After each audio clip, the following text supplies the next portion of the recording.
น่ะเป็นหยังคือจังว่าบ่กินข้าวกินน้ำก็คือจังว่าผ้ามาขายแต่ยังบ่ได้ขายบ่เมื่อยเลยลูกมันเมื่อยกันนั่นแหละจังว่าเมื่อยเลยให้กินข้าวก่อนคนเฒ่าคนให้เมื่อยแห้งแล้วบ่คิดยากข้าวอยู่บ่แบบนั้นโอ้คนเป็นคนประสาทฉาแม่นอนก็บ่หลับกลางคืนนี่หมดเลยเป็นหยังนั่นก็จักเป็นมันไม่ดีมันมอนกระตอนนี่มันเป็นประสาทเป็นประสาทหาเลาะคาเห็ดหาเลาะเยืองเห็ดอันนี้ไม่เยืองเอาได้ลูกเอาไผ่เอาโคมเยืองบ่ว่าไปก้านกลางคืนโอ้บ่ได้ไปหาตอนกลางเว้นบ่ซะกลางเว้นเกี่ยวข้าวโอ้แบ่งจัดสรรเวลาใส่คักอยู่เลยนี่ใช่น่าสิเอาไปขายโอ้ยว่าสิเลือกเด้อพาไปขายแล้วเราก็ได้แล้วจะหน่อยสิอะโลโปข้าวหาลูกนี่แล้วรอหาลูกชาวแม่ขมูลแล้วก็พังทั้งแม่น่ะซื้อหยังชื่อคำประเสริฐซื้อคำประเสริฐว้าวจับเจือได้เพิ่นเบิ่งนี่ร้านนี่นะจับเพื่อเพิ่นเบิ่งอยู่ลูกชายแม่ชายพ้นลูกชายหั่น3 คนแต่เดือน9ออกมาแต่เดือน9แล้วดำนาแล้วก็ไปก็ได้3 เดือน4 เดือน12แล้วเห็นงานยังปากน้ำแม่ยังบ่ทันได้ติดต่อมาเลยติดต่อเลยลูกเท่าเดือนนี้แต่เดือน9ครับ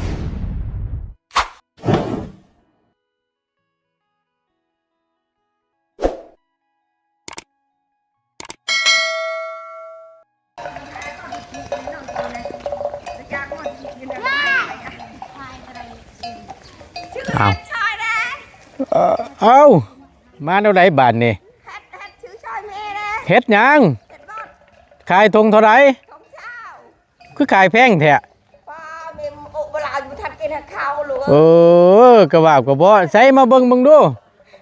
เบิ่งหั่นเฮ็ดเฮ็ดบดบ่ออกแล้วสิชัวว่าแม่ได้ยืนๆนั่นนี่ข้าวก็ถือนี่ถือข้าวไปกินน้ำพร้อมน้ำกันกินข้าวจังแม่นยังบ่ทันกินข้าวอยู่เมื่อยมาแต่ดอกนี่ไปหาแล้วก็ไปขายได้บ่หาแล้วก็ไปขายเลยอยู่นาเพิ่นบ่ได้อยู่เฮือนคือบ่กินข้าวก่อนจะไปขายเฮ็ดไปเมื่อยแล้วบ่ได้ยะบ่ย่านเป็นลมบ่ลมอยากกินข้าวโอ้ยเนาะเบิ่งหั่นเฮาเบิ่งแน่เบิ่งเฮาเบิ่งข้าวนี่ข้าวเป็นกันตะโอยกระบาบกระเบาะพี่น้องเอ้ยเอาเนาะอันไปหามื้อเช้านี่บ่โอ้ใส่มาพระพี่สิว่ามาขายเฮ็ดผัดคือจังว่าสิหาบหนีเฮาบาดนี่สิไปต่อสิไปต่อไปผู้ชายพุ่นน่ะลูกไปโพไซทางออกทางเข้ามาพุ่นบ่ทางเขามาผมมันยาวมาโอ้ถ่ายรูปเยอะเฮ็ดบดกำลังออกนี่เนาะ4 มื้อแล้วลูกมันออกมันออก4 มื้อแหละเดี๋ยวนี้มันเช้ามีตลอกงามๆมานี่มันเท่าหรือมันนมนี่มันนมเลยลูกนมอยู่บ่เฮ็ดแม่มันเท่าแล้วเฮ็ดนี่ยังไงเท่าแล้วแม่เท่าแล้วแม่นี่เบิ่งนมแม่เท่าแล้วแต่เฮ็ดน่ะยังนมอยู่โอ้ยเนาะเอาพี่น้องมาพบเจอกันเนาะในคลิปนี้กับพี่เด้อบัดนี้ผู้ดีทั้งบ่ต้นก็ได้กลับลงมาดำเนินการเวียกงานคือเก่าเนาะมาพ่อกับทั้งตู้แม่เพิ่นมาขายเฮ็ดบดว่าซั่นมาขายเฮ็ดบดจะชื่อเป็นลูกโอ้ยเบิ่งดูกึเบิ่งดูเบิ่งดูนางสบายดีล่ะเอากราบทักทายสบายดีและสวัสดีตอนยามเช้าๆเด้อพี่น้องเด้อพบเจอเนาะ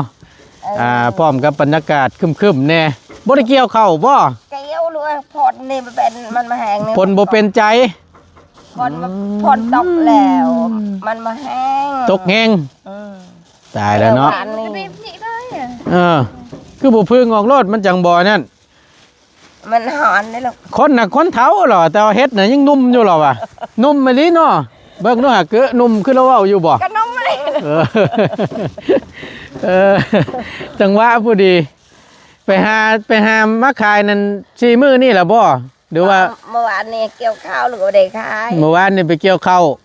บ่ได้ไปหาเฮ็ดมาขายซ้ำเฮ็ดก็บ่ได้ไปขายคือมาเอาคนเกี่ยวข้าวเอาพี่น้องจ้ะเนาะข้างนี้ลิฉันอันนี้แจงบ่เฮ็ดนอกลายลินี่เนาะลาย คันมีขอนเขาไม่มีขอนมันไม่เห็ดได้มาเอาแบบขอนใหม่ แต่ว่าเนาะเจ้าอย่าไปมัดมันเด้อมันห่อนอบเมานี่มันสิบานเท่าไปคือคนได้ฮะอุ้ยบ่หยอกกันชื่อเด้อบ่เตะได้ลูกพึ่งออกโลดมันห่อนนั่นน่ะว้าวแล้วเนาะเฮ็ดยังหนุ่มอยู่ล่ะแม่นความได้อยู่พี่น้องเอ้ยก็เก่งเนาะว่าแล้วก็เพชรฉันแม่ว่าลูกแม่ถึกฉันถึกแล้วแม่ถึกแล้วโอ้ยว่าอยู่อันทางบ่ตูนได้ลงมาเมื่อวานนี่เพิ่นขายเต็มอยู่ข้างทางอ่ะนะแนมไปก็นึกว่าถุงหยังอ่ะนะเป็นหยังคือจังว่าบ่กินข้าวกินน้ำก็คือจังว่าพาเอามาขายแต่ยังบ่ได้ขายบ่เมื่อยนี่ลูกมันเมื่อยกันนั่นแหละจังว่าเมื่อยเลยให้กินข้าวก่อนคนเฒ่าคนให้เมื่อยแห้งแล้วบ่คิดยากข้าวอยู่บ่แบบนั้นโอ้คนเป็นคนประสาทฉาแม่นอนก็บ่หลับกลางคืนนี่หมดเลยเป็นหยังนั่นก็จักเป็นมันไม่ดีมันมอนกระตอนนี่มันเป็นประสาทเป็นประสาทหาเลาะคาเห็ดหาเลาะเยืองเห็ดอันนี้ไม่เยืองเอาได้ลูกเอาไผ่เอาโคมเยืองบอกว่าไปก้านกลางคืนโอ้บ่ได้ไปหาตอนกลางเว้นบ่ซะกลางเว้นเกี่ยวข้าวโอ้แบ่งจัดสรรเวลาใช่คักกะลีนี่ใช่น่าจะไปขายโอ้ยว่าสิเลือกเด้อพาไปขายได้แล้วก็ได้แล้วจังหน่อยสิเกี่ยวข้าวเลยน่ะทงนั้นทั้งบ่ทันตอกเลยหลายทงอีนี่แซ่บฟังเว้านี่เนาะ3ทงโอ้โหเช้าก็ปอบไปไทยนี่ว่าแม่เฮาอย่าไปหาเงินประชามเดือนแล้วยังบ่ทันปากนะแม่เพิ่นขายเลยลูกสาวลูกชายฮะก็จะเอาไปขายเลยลูกสาวแม่กับลูกชายเว้าไปแล้วบ้านนี่แล้วไปไทยบ่ได้มีบัตรได้ลูกบ่ได้โตบ่ได้อ้ำนะนี่ลูกสาวบ่ลูกสาวใหญ่ซำใดนั่นจนได้ลูก3จนได้ลูก3ลงไปไทยตอนเดือนเก่าตั้งแต่เดือน9พุ่นยังปากนะแม่นี่ก็บ่ได้ปากเลยแม่เพิ่นบ่มีโทรศัพท์บ่มีโทรศัพท์ทุกอย่างเด้เนี่ยได้เลยจังว่าเพิ่นไปขายซั่นไปขายเลยคันบ่ไปขายก็บอกแล้วทำบอกแล้วแม่มีเงินก็ช่องให้แม่จ้างคนเกี่ยวข้าวนี่บ่มีเลยบ่มีเสียงปากเลยมันจะมาบ่ได้ล้มเลยบ่ตั้งแต่ลงน่ะนะเขาบ่ติดต่อมาหาเฮาไปหาคนผู้ชกก็อย่าว่าหาบ่มีเบอร์เขาว่ามีเบอร์เท่าแก่เพิ่นว่าบ้านน้อยสร้างว่าแท้ลูกสาวชื่อจังได๋ขมวนชื่อขมวนก็ผัวมาหาพักผัวน่ะชื่อท่าพ้องแล้วลูกชายแม่หันชายพลโอ้ลงไปแหละเพิ่นบ่ติดต่อขึ้นมาหาทั้งแม่ได้บ่ติดต่อหาแม่เลยตายกระบาบกระเบาะบานนี่ในลูกนี่ประธานป่านมกำลังย่างกำลังยืนลูกสาวแม่หลานนะหลานเจ้าหันบ่เดี๋ยวนี้หันไอ้นี่ก็บ่ได้ยังชื่อนมเลี้ยงหลานนั้นโอ้ยกระบาบกระเบาะพี่น้องเอาเขาว่าจังซั่นทางแม่อยากฝากหยังถึงเพื่อเพิ่นได้เบิ่งอยู่ในคลิปเฮานี่เฮาถ่ายวิดีโอนี่ลง YouTube นี่เห็นไปทั่วได้ทั่วโลกได้เอาแบบยันว่าเจ้าอันลูกสาวยังบ่ได้ติดต่อมาหาฉันบ่ลูกชายน่ะยังบ่ได้ติดต่อมาหาเอาถ้าจังซั่นมีแต่ว่าแนมกล้องเฮานี่แหละเว้าโลดว่าลูกเจ้าชื่อหยังแล้วให้ติดต่อมาหาแม่นี่เด้ออยู่บ้านเทิมใหญ่อยู่บ้านเทิมใหญ่บ่ทำเทิมใหญ่อยู่บ้านเทิมใหญ่เมืองพระดานไซเนาะแขวงสวรรณเขตว้าว่าชื่อเจ้าชื่อหยังแล้วก็รบกวนถ้าลูกได้เบิ่งคลิปนี้ให้ติดต่อมาหาทั้งแม่เด้อเอาเว้าผ่านนี่เอาอะโลโปข้าวหาลูกนี่แล้วรอหาลูกชาวแม่ขมูลแล้วก็พักทั้งแม่น่ะชื่อหยังชื่อคำประเสริฐชื่อคำประเสริฐเว้าจับเจือได้เพิ่นเบิ่งนี่ร้านนี่น่ะจับเพื่อเพิ่นเบิ่งอยู่ลูกชายแม่ชายพรลูกชายหั่น3คนแต่เดือน9ออกมาแต่เดือน9แล้วดำนาแล้วก็ไปแล้วเขาว่ามีเท่าไหร่เขาเอาไปหมดมีชิปเขาถือชิปคนนั่นนะ5คนนั่นแล้วลูกชาวแม่3คนนั่นบ่มีบัตรบ่มีโทรศัพท์เลยนี่ไปหาข่าวบ้านน้อยก็อย่าว่าเฮาไม่ได้เบอร์เท่าแก่เพิ่นว่านี่แหละโอ้เฮ็ดได้จังปากนำแม่นั้นแล้วเฮาเพิ่นว่าแม่ว่าจะมาเพิ่นไปขายนู่น ก็บอกไปขายก็ต้องมีตาได้ฉาบชามเดือนที่เดือน12แล้วเห็นงาน ยังปากน้ำแม่ ยังบ่ทันได้ติดต่อมาเลย ติดต่อเลยลูกเท่าเดือนนี้ ได้เดือนเก้า เอาเว้าใหม่ทางแม่น่ะชื่อ คำประชา ทางแม่คำประเสริฐ โดย เนาะอายุจักปี อายุ50 อายุ50 ปี ลูกสาวชื่อหยัง ชื่อคำม้วน ชื่อคำมวลลูกชาย ชายพร ลูกชายสายผล ลูกเขย อาพอง อาพรอาพอง อาพองพอง โอเค ถ้าหากว่าได้เบิ่งและรับชมอยู่ในคลิปนี้เด้อพี่น้อง เออ บ้านใกล้เฮือนเคียงหรือว่าคนทำงานอยู่ใกล้กันได้เบิ่งและรับชมแล้วก็ฝากเนาะติดต่อมาหาทางตู้เมเล่านี่เด้อติดต่อมาหาทางเมแน่เพราะว่า นั่นแหละว่าสิอยากแต่ต ขาดการติดต่อเนาะอยากเว้าอยากว่าอยากล้มน้ำ อยากรวมน้องลูกว่าเงินคำมัน ติดต่อมาทางเบอร์ว่าต้นก็ได้พี่น้องเอ้ยปักหมุดไว้ในหน้าจอ Facebook เนาะ ความลูกชื่อเงินคำมันมีกับยาแล้วก็เลยเงินเชียงปากลูก ขอให้ฮู้ว่าลูกนั้นยังอยู่ดีมีแฮงอยู่ อยู่ดีมีแฮงแม่เฮ็ดงานแล้วก็อยู่ดีใจแม่ โอ้ยเนาะเอามีแต่ว่าคือเราเฝ้าสิไปแล้วเบิ่งคักเลย ไปทั้งขาว เลือกเบิ่งล่ะ3ธง50ได้บ่ บ่ได้แล้วลูก นั่น3ธง50ยังบ่ได้อยู่เฮ้ยเอาเลือกเบิ่งนางธง20,000บ่ ทั้งเช้า ขายคู่มือ บ่ได้ขายเมื่อวานนี่เกี่ยวข้าว วานเกี่ยวข้าวเลือกเบิ่งล่ะตัวใดที่มัน ก็ตารางเลือก ไม่หยังนี่บ่ เลือกไปกันมาจัง เออ เลือกผมเป็น เลือกบ่เป็นบ่ว่าตัวกะสิบ่ฮู้เฮ็ดเพราะอันบ่แม่นเฮ็ดบดงาม เลือกเบิ้งแต่ละถุงนะเบิ้งดูตัวใดมันคือแล้วก็จ้าว่ามันสิอ่อนสินุ่มแข็วกะ ไปปะ เอารถ แล้วเมื่อเล่นดนตรีก็เมื่อประชาชนเราเมื่อเราถึง โอเค3ถุงเดี๋ยวซื้อซอย3ถุงเด้อ โดยลูก โอเค ใจ เนาะแม่นพอดีไปขายเลยแมันเบิดแล้วบาดนี่เนาะขึ้นไปขายอยู่พุ่นเนาะ หมดแล้ว ไปขายอยู่ตลาดบ่ ใช่เลาะลำปอยนี่แล้ว เลาะแถวทางกันน่ะตัวนั้นเฮ็ดบดเท่าบ่ตัวน่ะ เท่าตัวนี้ เท่าบ่ตัวน่ะเดี๋ยวมันยังมีกบนำ ก็ในลูกหลานไปหาเงินเมื่อคืนนี้ พอกินในลูกสาวผ่านนะ โอ้ยเนาะกี่เดียวว่าเจ้าไปเยืองนะ ก็ละ ยามมื้อคืนน่ะเจ้าบ่ได้อยู่ฉันเนาะ มันอยู่ประมูลในใจนี่ลูกมันเป็นมาหัวใจวายลุกขึ้น มาคนใจไว้ จังเป็นได้แม่เนี่ยก็ อื อย่าง ม เล่นโกบอย่างเล่นคีดี ช่างว่าเทพบาทนี่เฮ้ยมาคนใจไว้ อะไรมือใจไปดีเลยปังเธอเลยดูก็มาได้มันหอนมัน มันฮ้อนมันดอกล้น ออกลนนะฮะใจมาติด คิดลายบ่ฮะ ได้ลาได้แล้วน้ำลูกนี่ ชามคน คิดน้ำลูก3คนถ้าไม่ตู้อยู่กับไผซะ อยู่กับผัว อยู่กับผัว2คนนั่น ลูกได้ลานเลย มีบ่เงินทอนให้เฮาบาดนี่มีเนาะ บุ้มี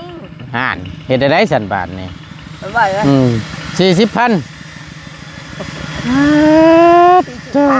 40,000นึงหลอกทอนมาให้เฮานั่น เบิ่งกันลูก เบิ่งดู อย่าไปชี้ดอกไว้นะ เรากำลังสิออกกัน เอากันอะไร ไปข้างนอกบ่ เขาไปชี้เขา โอ้สิถือโอกาสแล้วอันนั่งรถไปน้ำเราเลย บุญเมย์ยังมีอยู่ บุญยังมีอยู่ บุญเมย์ยังมีบุญเมย์ยังมีลูกยังไม่ได้หยางบากระหยางแต่บุญฟ้าลูกฟ้า เพื่อสิฮอดเนาะ พอจะหาผู้ชาย นั่ง นั่งตรงนั้น ก็กลับตีได้บึงลงหน้าลงหลังเว้ย ลงหน้าลงหลังใจเย็นๆใจเย็นๆอย่าเผาค่อยๆคิดค่อยๆอ่าน แม่เลี้ยงหลาน บ่อันนี้น่ะเอาเฮ็ดไปขายแล้วได้เงิน ได้เงินอะไรชื่ ชื่อนมให้หลาน ละ10,000 โอ้ยครบเนาะ ขอบใจลู โอก เคเอาสั่นนี่เด้อ ขอบใจลูก ขอบใจคือกันขอบใจคือกัน เข้าหน้า3ธงยังบ่ได้ต้องอยู่ ว่าให้แต่ช่างได้แต่ช่างทง ได้แต่2ธง คนเฮ็ด อ๋ออีกธงนึงอีกคนเฮ็ดได้จักสอบแต่ละปี หน่อยช่างร้อย โอ้โห ช่างร้อยบ่ได้หลายเท่านั้นขอบใจลูก โดยโอ้ยเฮ็ดอันหน้าขายเข่านี่ก็ได้ละ200 300สอบแหละป๊าดโตอยากได้เด้เนาะคือเนาะพอแห้งแหละฝนไปแหละ ลูกสาวลูกชายลูกเขยว่าซั่นอันว่าลงไปฟังไทยแหละตั้งแต่เดือนยังเราบอกเมื่อกี้นี่ล่ะ จะเดือนเก่าเหรอ เดือน9บ่ได้ติดต่อมาหาทางเมย์เลย อยากปากอยากเว้าน้ำลูกว่าซั่นลูกบ่ติดต่อมาหามิดอิ่มสิมอยู่ปันปอยเอียนลงตมเราอ่ะ ไปดังที่คุณได้ ไปถือเอาละนั่นแหละไว้เฮ็ดชวนฮะ จะมาแข่งขัน โอ้ย เหมื่อยน้ำดีโอ้ยเนาะเจ็บเบิดแข้งขาว่าสันเอาไปเอามาไว้อันชวนแกงชูกันกินเด้อยามตอนเช้ากินแล้วบ่ข้าวน้ำซ้ำปลาสำบายดีเด้อตู้เด้อสำบายดีจักตอกไปยังนี่มัดเข่าบ่ ตัวนี้ ฮะ เด้อมัดเข้าตัวนี้ เตรียมมัดเข้าเริ่มสุกเลยเด้เนาะเป็นยังไงผ้าพลอยู่ทั้งพี่ตกแห้งอยู่บ่บ่ปันใดเนาะอยู่เชฟปูนเด้แต่ว่าจะเป็นพลนะสองมือขึ้นไปเลย ไอเดอร์ โดยบ่เป็นหยังบ่เป็นหยังดะนี่แหละเอาไว้ชูกันกินนี่แหละแกงชูทั้งให้สร้างเรากินน้ำไม่ตู้เนื้อครอบครัวเจ้าหันแหละพักกันกิน นายช้าง เอาเทมึงด้วยเอากระชามาเทมึงดูแล้วก็ตัดตีนตัดหยังมันนะ ตัดตีน แล้วก็ล้างรถไปเลย บานกลมแห่ดิ มีบ่อกระชาม ทำดไปหามามึงดูมั่งเรียบร้อยเนาะบ้านนี้เปลี่ยนเช่นผอกเช่นผ้าใหม่เลยนี่คัก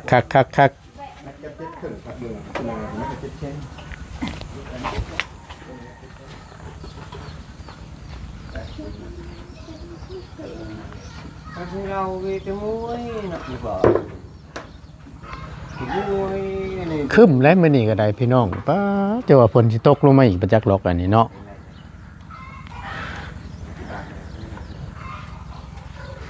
มาเอามีดมาแล้วก็ตัดตีนมันโดดเตรียมแกงยามเช้าๆ จอดหน้าบ่ตัดหน้าประจักษ์นี่ โอ้ยหากันมาที่ตลาด เอาเจ้าออกตลาดบ่ซะไปซื้อหยังนั่นล่ะ ไปชื่อหาหมู ซื้อห้ามให้หมูใช้มือนั่นเบิดแล้วบ่กระสอบใหญ่ๆน่ะ ไม่ได้ มือห้ามให้หมูไผหมูวันน้องค่ำน่ะ หมูได้สาว หมูน้าสาวแต่ว่าอันกระสอบตัวนั้นป๊าดโตคือสิเบิดไว้แท้สิดอกเบิ่งดูเฮ้ยงามอยู่ในเนาะเห็ดบดอ่อนพี่น้อง ตาไปได้จ้าชูเลย แถวหน้าบ่มีบ่ล่ะ นั่นน่ะ อืม มันไม่ข ก็ อ มีขอดก็มีเลือด กับมีมันก็ออกเนาะมึงนี่ มาเรียเนาะ ไปดิ สบายดีล่ะสบายดี หาสิ คือแต่งตัวงามแท้มื้อนี้สิไปทางใดนี่ฮะบ่ได้ไปทางใดแล้วเราบ่เกี่ยวเข้าวนะนั่ง มาเดียว ยังน้อยเดียวเอาพากันตัดอันตีนเฮ็ดนี่แหละพากันแกงสิแกงเอากะเฮ็ดนรดบัดนี้มันออกในคอนไม้ยังตู้ชนลาย ไม่ละแอนเนี่ย ฮะ ไม่ละแอน ไม่ละแอนยัง ไม่จิกดอกมันน่ะ โอ้คอนจิกคอนยังหั่นแหล้วเนาะ แล้วก็ไม่บ้า ไม่บ้าแล้วน่ะไม่กี่ชีดงคันดิ ตัวนั้นได้มักออกเนาะ นั่นแหละลายคันว่าอันนี้มันบ่มีคอนนะเว้ยไปหานี่ก็พอแห้งเห็นใดนี่คอนไม่จิกนี่ไม่เกี่ยงเงินเลยชวนมาท่านอันนี้มันได้เห็นเจ้าไปเอาน้ำเขากับบ่ได้ชวนใครชวนมันเลยเด้ เนาะ มีแต่ต่อมันจะซื้อเด้ บ่ อันนี้หันยังแต่ต่อมันคอนมันก็บ่ได้ปานใด แม่นบ่ตัวตัดตีนมันปุดออกรถผ่านน่ะนั่นแหละแล้วตัวกระสีกเอาบัดเลยหลอกอะไรมันใหญ่ยามแกงกะตำมักพริกใจอัน จอบ จากประเด็นนี้ เอาพระอีตูบ้าคักเท่านั้นแหละ แม่ไปหาใดคือตะกี้หนึ่งชุบ แช่เพื่อกันตัวเอ้ย แล้วใช้ไปแรกใช้ อ่า ใช้ผักหอม มันบ่อ่อนบ่น่ะในวันนี้ใด อ่อนอยู่แล้ว เพราะตัดตัวตัดตีนมันออกแล้วก็พอแล้วนะมันเบิ่งเอ้ยตัวตัดนั่นนั่นง่ายๆปอดเนาะหมกก็เบิ่งแควก็ มี ดูเราแก้วนั้น หืม ประตูเราแก้วค่ะ เพื่อเพิ่นก็มีแคว เพื่อเพิ่นบ่มีแขว แม่ เออ ใครกันได้ปูก็ได้ปูก็แควร้อนหมดก็ก็เพื่อละว่าวนี่ตัดแต่ทำไมก็ยังขัดทับ โอ้ยบัดเมื่อนี่อันว่ามีใครอยู่ดอกเนาะ บ่มีหยังแล้วมันก็เวทเป็น เป็นออกมาเป็นช่วงคือกันเนาะซื้อมาต้อนโชว์ทั้งตัวแม่เด้พี่น้องเอ้ยทั้งเมีย ตอนเมียตอนแม่ ให้เพิ่นแกงแซ่บๆจักบาทนะตั้งเบิ่งเขาว่าฮอดมื้อมันก็เขาว่ามันได้ก็สาธุละมันดักยากจะได้มื้อสิมื้อนี่มันเฮ็ดใส่รถ มันจะจืดก็บ่พอดีมันเหลา บ่ได้แล้วสิซื้อไว้นี่ จืดไว้ คือว่าแล้วมันออกเป็นช่วงมันแน่ช่วงนี้เฮ็ดปดเนาะเอาพากันตัดฉันเด้อบัดนี้เด้อนั่นแหละไว้แกงสู้กันกินนั่นแหละยามช่วงเช้าๆน้ำเน่เดี๋ยวมาเบิ่งพี่ก่อนโอ้ยายตรงยายเช่นมันยังเรียบร้อยและบาดนี่เนาะแปลนเติดสบายดีเด้อซื้อเฮ็ดไว้อันชูอันกินเด้อแกงชูกินโดยสบายดีฮะฝนตกไงเมื่อวานนี่ตกแท้ตกว่าแม่นก็เลยมาฮอดพี่กับค่ำแน่ก็เลยบ่ได้เข้ามาเมื่อวานนี่มาฮอดเมื่อวานนี้นี่ยาย เฮ็ดบ่ได้เลยมาเฮ็ดต้นหึ่งถาดเพราะว่าที่กบใหม่กับกบบ่ได้ มันเป็นอะไรไหน คนนี่ อ๋อฝนตกบ่ ติดต่อสายไฟล่ะคนหินคนมากเลย บั บักตาลุงหนวดคันลุงหนวดเราบ่ได้ก็สิได้ไปเพิ่นลุงหนวดมาได้ไหมนี่ก่อน ได้ดำเนินการตัวนี้ก่อนย่างใช้ไฟย่างกันกู้ไปเลยเนี่ยมัน แมนเอาบ่เป็นหยังคำได้เข่าตัวนี้ล่ะก็แม่นเคลียร์ตัวนี้ให้มันแล้วก่อนก็ได้บ่ยากดอกเฮานะ ไปเคลียร์คนแล้วเรื่องไฟ เรียบร้อยแล้วบ่ไอ้เพิ่นว่าแนวใด ต่อแล้ว เอา เงินในเพิ่นแล้วก็กำลังว่าสิไปต่อเช่ามาแล้วพอดีคนมาก็ยา ดีแล้วสันเนาะ เป็นปัญญาเนาะ ไก่อยู่ใช่ไอ้งามงอนยังบ่ได้ขึ้นมาบ่ยังอยู่อ่านไปเด้โทรมาบัดนี้ขอโทษขออภัยหลายๆเด้อมันหับบ่ได้เด้อมันบ่มีสัญญาณพี่น้องเอ้ยโทรเข้าได้อยู่แต่หับบ่ได้ดอกเป็นตัวอีเด้อแหละขึ้นมานี่ แม่นเอาเดี๋ยวจังค่อยออกไปตอบเพิ่นที่หลังดอกยากแท้ๆเข้ามาบันเทิมใหญ่นี่ฮะชื่อ มันบ่พอสิได้ดอกตัวเอ้ยอยู่เพิ่นน่ะแม่น ใส่วงกบปองเยี่ยมนั่นนี่นี่เนาะพวกอันนี้3บ่ติดทั้งหลายแน่ใส่อยู่ใส่แน่นี่ ใส่อยู่นี่ได้ใส่เรียนกันไปดิแหละ ข้างน้ำหันแล้วก็ตัวนั้นเนาะเลขตัวหนึงได้ใช่1 2 3โอ้ถ้าเราใช้ประดังคาแล้วก็ใส่เดี๋ยวมันใส่ทางนี้เอา โดยทั้งพี่และคือเนี่ยหนูนึง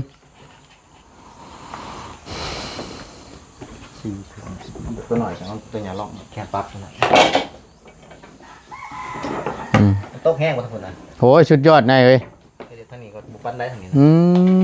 ตาแหวกกันสิกบไม้กับกระเทินนี้ ครั้งนี้ดีเลยอยู่พุ่นน่ะเมื่อวานอยู่บัดมือวะเอาลงมากับแข่งพลลงมานั่นจนชุดชายโพดโพ พันหน้ากบหมูแล้วเหรอ บาดโถ พันหน้ากบพ้นกับกบหมู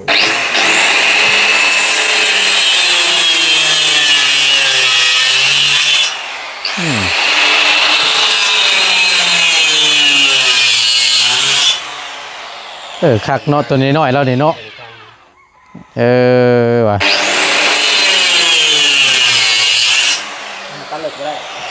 พอดี 3ครึ่ง พอดีงามซำนี่ ตัดแป้งได้ ใส่ตัดกะโหลก็ได้เด้ เนาะ แม่นล่ะ เครื่องตัวนี้ได้คักฉัน คือไปตัดตัวไม้เบาไม้บดหนาครับตัดที่โม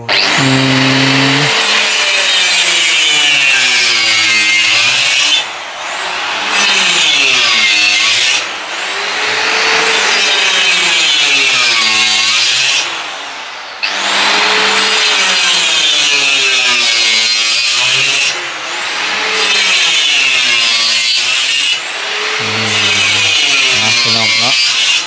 ตัวไม่เก่าน้ำแน่นี่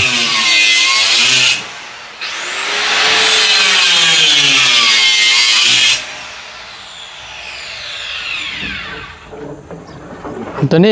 นี้เป็นไม่เก่าว่ะเนี่ย แม่นจะเอามาใส่น้ำตัวได้ใส่ได้ เอาเสริมทับไปน้ำตัวใดใช้ได้ก็แม่นเอาตัวนั้นเนาะ หัวเราย่ำมันนี่แล้วก็ซื้อมาก่อนเท่าโตมันใส่เท่า เป็นยังบ่พอ โดย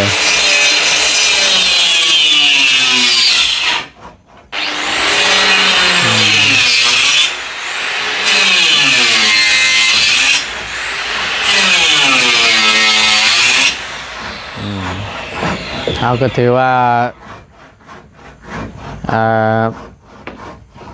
ได้เปลี่ยนเช่นปอกเช่นผ้าเสริมน้ำเน่เนาะอันเวลาเอาผ้าอ้อมนี่เป็นแนวใดนี่มันเป็นผ้ากระจาดบ่หรือว่าไม่ผ้าเชื้อละ ไม่ใช่ละ โอ้โอ้ยดีแล้วฉันเนาะการได้ใส่มันก็งามองตองบ่ได้บัดนี่ ถ้าพากระตาดเวลาบดถามแห้งกับเขาต้อง เขาเลยจน แม่นบ่แล้ว เอาถือว่าดำเนินการทั้งพี่ต่อเนาะทั้งพุ่นแล้วแม่นอันนั้นก่อนพอดีละ ไม่เขาว่าได้แล้วเลยเอามาบอกอยู่แต่ว่ายังบ่ทันเอามา เห็นอยู่เอาผ่านเข้ามาเมื่อกี้นี่ เขาบอกแล้วว่า เห็นอยู่พอดีแวะเข้าไปถามเพิ่นให้เพิ่นเอามาส่งให้ก่อนว่ะโดยไอ้เอาโอเคสันพี่น้องเลยถือว่า เป็นอีกมื้อนึงเนาะรุ่นเบิ่งน้ำกันนี่แหละผลนี่ก็ได้จักสิว่าจังใดพายุมันเข้าทั้งเวียดนามนะก่อมันนี่นะทางพุ่นน่ะแห้งทางพุ่นน่ะคึมบ่ตกก็ใครอยู่ดอกคึมตกนี่ก็ป้าโตบ่แห้งเดี๋ยวสิได้ยันโจมพระเข่าเล่นผ่อนเข่าเล่น